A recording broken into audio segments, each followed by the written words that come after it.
So an interesting question here is, how should organizations go about transforming their models? So should they change all at once? Should they change gradually? Change, geographically?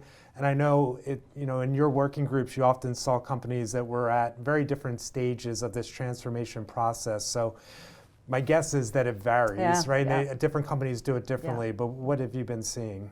Yeah, it does vary, and and people go after it for all different types of reasons. I mean, probably the most common thing I've seen is when somebody is bringing in an HCM, so a new human capital management system, new HRIS system that allows them to go to more self-service and more of the employee experience, gives them more data, et cetera. That's kind of the big lever to look at all your global processes and really examine what you're doing, get the workflow going out on that, and really take the opportunity to change your whole organization. And so that's what you see most often.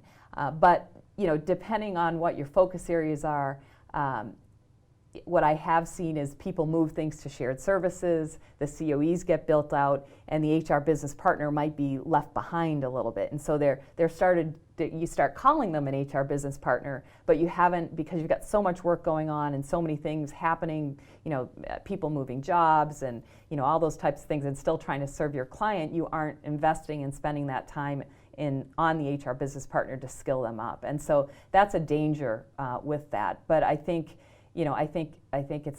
it's a fact that you can't focus on everything all at once. Again, people have to be conscious of headcount and cost with all this stuff going on. But I think if you map out the plan, decide what your critical focus areas are, and just go after that and let your clients know, this is the plan and it's going to be implemented over time, they'll understand that. And I think quick wins, no matter how you implement it, whatever you do it well, do it successfully, quickly, is really important. And again, to focus on that change management aspect on all three of those stakeholders, the HR team itself, the managers, and then the employees.